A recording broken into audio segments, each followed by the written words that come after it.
So I'm last, and I saw that the conference is officially over 3 minutes ago.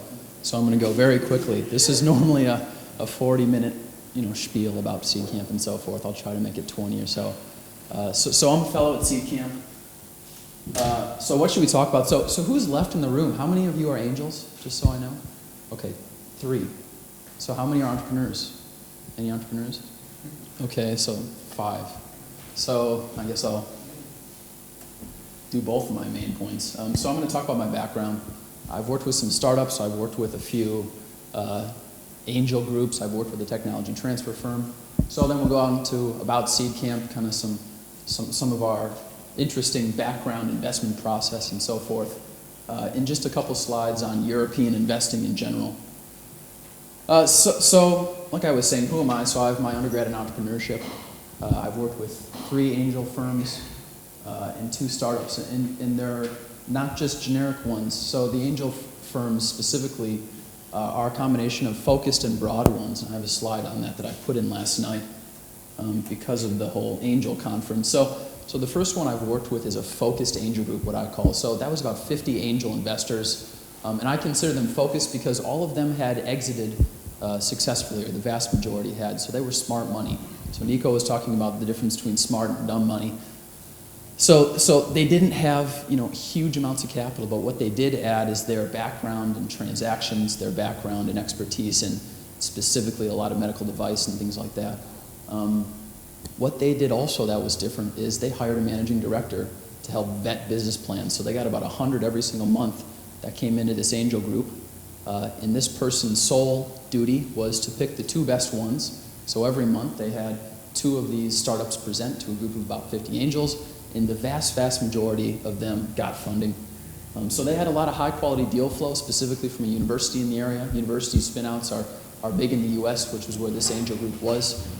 So they thrived because of that, but what they lacked, and what I see a lot of angels lacking, is kind of this high-level view. Sorry, tell me if I'm not loud enough. This high-level view of the timing in the industry. So they got really focused on what are these specific little companies, did they have the perfect management background, did they have the perfect expertise and so forth, and sometimes they missed the boat when it came to new and emerging technologies. So that's the first one I've worked with. The second one was more of a broad one. So this is more of a general one you see kind of around the world that had hundreds of wealthy professionals. A couple of them were billionaires in the room, actually. So they had plenty of capital, but they were what Nico says is dumb money. So they came into the room and they threw a lot of money around, but they didn't add too much expertise. And it was really quite a different investing atmosphere. They had low amounts of deal flow. Unfortunately, this was a different city in the U.S. that didn't have a lot of this technology transfer. So it's interesting just to contrast those 2 kind of groups. So that broad one, the group members did their own due diligence. So when you came to these pitches, normally they had between 3 and 5 pitches every month. But it was sourced from different sources. It wasn't necessarily somebody vetting them. It was, oh, my lawyer told me this is a good startup.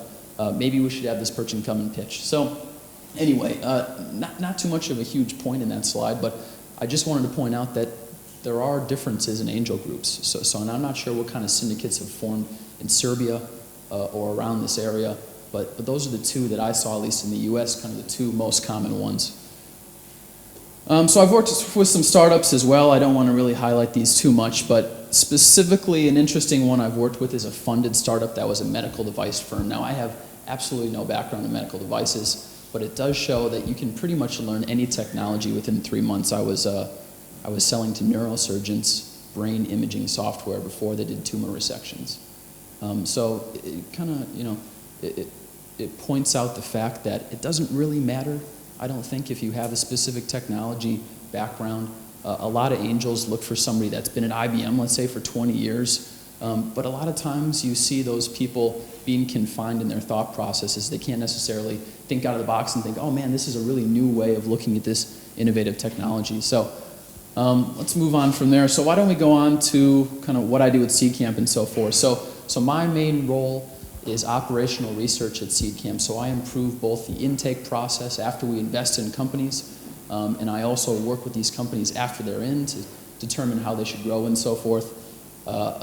Like I said, I work on some of the intake and growth, part of the application team. So the last one is I do talks like this so people know about SeedCamp around the world. What is SeedCamp? So in general, we describe it as a catalyst for developing Europe's next generation of entrepreneurs. So that's pretty broad, isn't it? So we develop both the connections for the entrepreneurs and the initial angel capital. So those are really our focuses. We're targeting, well, not Europe's, maybe world's brightest young entrepreneurs. And specifically what we do is, we put in that initial seed risk capital so that they can take risk, because a lot of them don't have that capital, obviously, to put in themselves. So there's some problems with traditional investing models. What was the gentleman earlier here who was from Mountain View? His name was Peter, right? So Peter, yeah. So Peter was here, and they're actually tackling some of these problems. They're not necessarily a typical VC because they also do the seed stage and they do the private equity stage. But in general, predicting winners is difficult. So we've seen, so Nico said 1 out of 10, some other people said 2 out of 10. It's never more than that. Normally what I've seen for the angel groups that I've worked with, I'd say 2 out of 10 succeed and the rest fail. Some say that 4 return even money or whatnot. But so it's different depending on what kind of investments you're making, but the ones that I've seen, it's about 2 out of 10 succeed somewhat.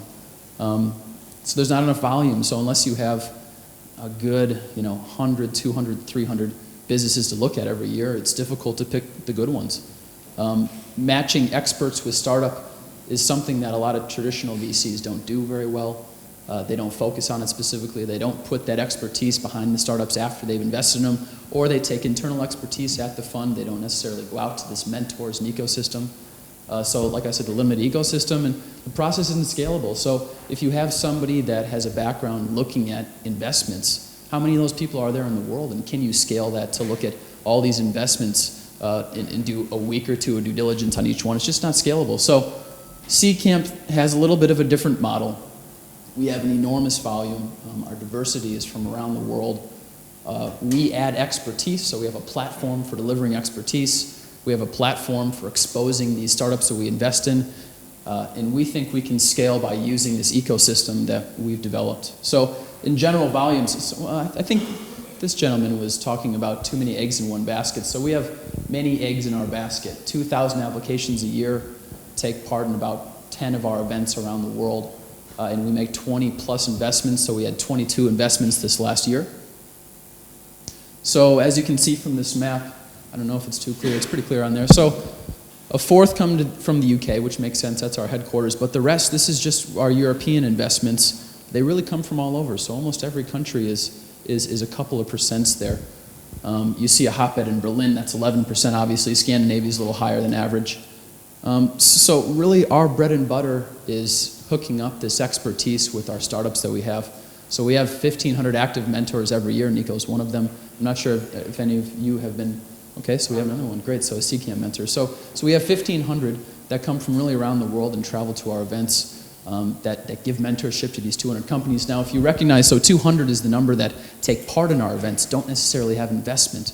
So startups come to our events so they can get mentorship, not necessarily the seed capital. So it's kind of it's a different model of looking at investing in companies. So in addition, we have a lot of corporate partners, and in fact today in London is our speed dating event. So we have these 22 investments from this year. They all come back to London, and we have about 20 corporations that we're very well hooked up with that we enable this serendipity to happen. So whether it's Google or Facebook, or we had the head of Facebook Mobile in a few weeks ago to our office. And these are the initial contacts that really help these startups to succeed in the long run. In addition, we have a program of mentorship, so we call it SeedCamp Day. SeedCamp Days are just when these companies come back to London, we connect them with the expertise. So we, in essence, have kind of a day like today. We have 5, 6, 7 speakers. So they would relate their stories of entrepreneurship and how, oh, this is great, startups are so awesome, you should continue doing them. We had a business development day the other, let's see, 3 weeks ago. That was wonderful, looking at how you should develop. I'm sure, how you actually ask the questions to potential customers is difficult. You can't just say, hey, do you like my product? Because they're going to say, yeah, I love your product, but you're my friend, So what does that mean? So it was digging into some of that interesting things. So exposure, like I was saying, monthly events, SeedCamp Week every year in September, we have something called SeedCamp Week, which About 500 mentors take part of them. I'm not sure if you've been to London for that, but it's pretty crazy. You know, a lot of VCs from the U.S. come, and it's where our portfolio companies can show off everything they have and make these connections. So everything's about this network that our teams take part in. Lastly, in March every year, we have a U.S. roadshow. So we take our teams for 3 weeks, and we go from the East to the West Coast. We end at South by Southwest. If any of you have heard of South by Southwest, it's a big conference for all sorts of things, including startups. And it's great for this exposure. So when it comes to scale, I've been describing some of these aspects. 10 yearly events. We're lean ourselves, so we have 6 people that work at SeedCamp, and we only invest in lean. So we normally look for technical founders, normally 2 or 3 of them. They're developing some kind of product. They're getting customer feedback. They're iterating, and we put capital in just a little bit right at the right time when they're ready to scale. So very quickly, this is kind of the process from an entrepreneur's perspective. So it starts with preparation. Normally we invest right after kind of beta launch. It's right when the true launch. They have some customers, but they're not really sure if this is going to work or not. That's when they normally apply. They can prove a little bit, but it's not necessarily concrete. So they apply, they get selected. They attend one of our mini SeedCamp events. Like I said, 10 events. We have 20 teams per event. They get an investment here, and then they get our support network, and hopefully they grow into kind of world-beating companies. So far we've invested in 22 in our first fund. First fund was 2007 to about 2009. Our second fund, 33 companies. I'm not sure if you guys would recognize any of them. They're all decently sized. So an interesting one down on the bottom left side is Farmeron, which is an analytics company for farming. So we see some really interesting companies that are taking kind of very, very real-world applications and putting kind of like a Google Analytics behind it. It's really interesting stuff. So those, again, are kind of the 4 key aspects that we give. I normally would have you guess which one is the most important. I don't know. You have an idea? What do you think? Knowledge, cash, network, peers. So the answer is network. So all else fails. You know, if you're providing this network for your startups, and those are examples specifically that our network has helped to open an enormous amount of doors. Specifically further investments. So you have these 1,500 mentors. Most of them are angels themselves. So they see them very early stage when you're not even asking for money. They say, hey, here's my cool idea. We don't want your money. We're going to take SeedCamp's money. But maybe in a year when we're doing really well, maybe when we need £1 million or something, then we'll take your money. It's a really interesting relationship. So is it working? 55 portfolio companies, 400 plus employees. I think at one point we had 90% of our investments had a Series A round, which is just ridiculous, I think. And a lot of category leaders. Edited, we share an office with actually. They're an online analytics for fashion. So instead of having each fashion house having their own internal little analytics department, so the head creative director will say, hey, find me a red dress, and Edited does that. You don't need the 5 people to search thousands of websites out there. So to keep this going in the future, we've made some partnerships recently, and maybe some in Serbia actually coming up, you never know. Local competitions are great feeder systems for us. I'm not sure if any of you have heard of 500 Startups. Dave McClure in the US has a great thing going. He's investing in literally 500 companies, which is obscene. We have a partner with AngelList, so we have something called Seed Summit. AngelList is a platform in the US where angels can make a profile and get deal flow in essence. So it's kind of like a crowdfunding source for angels to a certain extent. And we're continuing to develop these sponsorships. So not only are Google, Microsoft, and Facebook mentors, but they sponsor our events. They sponsor SeedCamp itself. So what's up in Europe? I swear I only have 4 slides left. I'm not sure how I'm doing on time so far. Okay, perfect. So there's some stars. I'm sure all of you have heard of Spotify. There's some outliers that do really interesting things. And copycats are good investments. You know, even though they're copying something like Daily Deal, obviously with Groupon, but still good investments nonetheless. Something really interesting that's happening is how you see this rebirth of capital with big and small and M&A. So the Skype guys obviously made billions. You see smaller companies like LoveFilm that made quite a bit of money, and they're becoming angels themselves. and the VCs are noticing. So the company I described earlier, Farmeron and Edited actually, have had American VCs invest in them. So it seems like the US is more and more coming to Europe to invest capital, which is nice to see. In really just a huge number of events. So normally you don't see a company putting their competitors on the board, but we do there. So it's to everybody's benefit if this ecosystem can grow. Right now, you see this ecosystem in London, you see this ecosystem in Berlin. Berlin doesn't necessarily have all the financing that London does, but that doesn't mean you can't take a 2-hour flight to go pitch VCs. It's pretty easy. That doesn't mean you can't fly to London for a day or two and try to raise capital from Serbia. I mean, what was the flight over here was an hour, 2 hours, whatever it was. So capital is accessible. Paris, we have SeedCamp Paris next Wednesday. We had hundreds of applications. We have hundreds of mentors coming. It's really going to be a big event for us. Vienna seems to be like a gateway. So Vienna has a lot of deals. In Estonia, amazingly, we've had 4 investments in Estonia the last year. So really an unbelievable amount of talent.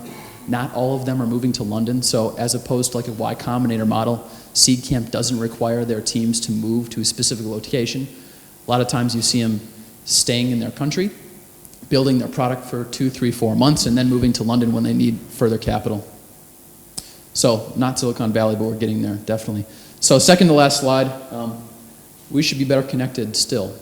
SeedCamp's only been around for 4 years.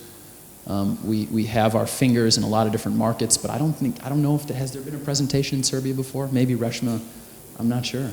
So I might be the first. So there's still a lot of countries that we come and we make contacts and we want to have more of a presence. And I was saying before earlier to Nico that this next year we're starting one-day events, hopefully, where we can have kind of a feeder system to our larger events, where we can come here and I can be in front of a room of all entrepreneurs and say, listen, we have SeedCamp Paris coming up in a month. You should come. This is what we're looking for. This is what we give. In essence, this exact same presentation, but to a room of entrepreneurs and entice them to come. So last slide is come mentor. If you're an angel in the room, come mentor. This is our last year's events. 11 of them or so. And it's open. A lot of VCs from London fly to every single one of these events. It's truly amazing, and it's international in scale. So anyway, that's all I have for you. Thanks for having me. I would love some questions. I think dialogue is the best. So if you have any, please shoot them my way. Thanks.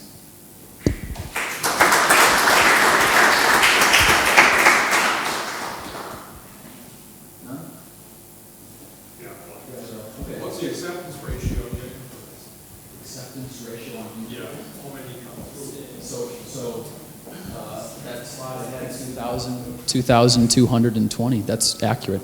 So I mean we had Amazon. We had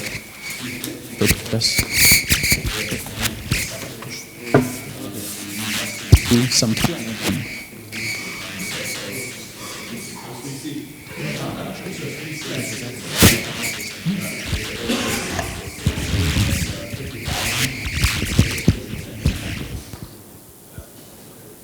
So, yeah.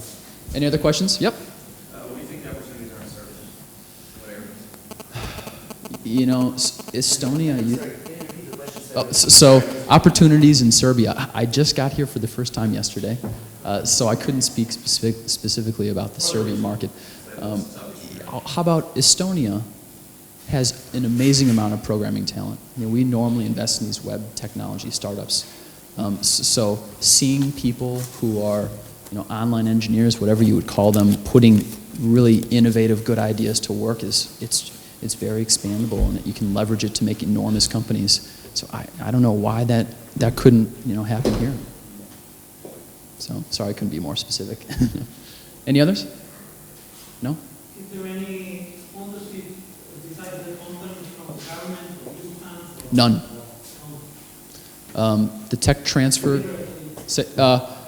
Yes, the tech transfer group I worked for in the U.S. did have government sponsorship, and it failed. And I don't personally think that's the way to go about early stage funding. I can see giving tax credits. I think that's a good way to do it. But directly, direct investment or even investing in the fund, I think there's too many hurdles a lot of times to go through. just, SeedCamp is funded mainly by other VCs. Yep. There have been the SeedCamp project, yes, also mentioning. I'm wondering, you mentioned Vienna. Yes. There have been in Vienna one very nice event startup week. It's very sexy, you mentioned this word many times. So you British, and they are a little bit more oriented to the South South American, so. Okay, but to our opinion, let's say that SeedCamp is still a little bit different than the new approach that they have in Vienna. And they are more and more, let's say, acquiring the companies from this region. For example, from Croatia, we have like 2 startups already financed by SeedCamp. So did you already consider for the next year where the SeedCamp locally would be held? Because I think my idea is that really in the region, either is it Serbia or Croatia. Okay, Slovenia is already a little bit moved out from the region. So. We normally plan our events at least 6 months in advance, but this new kind of like evolved model, I guess you could say, is more like a feeder system of events. So that would be having an event in Vienna or wherever it would be, and then having kind of these day-long talks. So we can't expand too much beyond 10 mini SeedCamp events, and it doesn't make much sense to have them very close to each other. So as opposed to having 20 of them in the same region, we're going to try to have one per region. Because so you dilute, right? Yep. So if you have 20 events, can you expect all the VCs from London to fly to 20? Where's the cutoff? So we think the cutoff's about 10, once a month. And it probably won't expand from there, but we'll probably have like a Baltics SeedCamp, where we'll pull them all. Maybe we'll have a Scandinavia SeedCamp, so hope that answers your question. Thanks. Yep. Okay. Any last? Oh, you up there? Okay. Thanks. Appreciate you having me.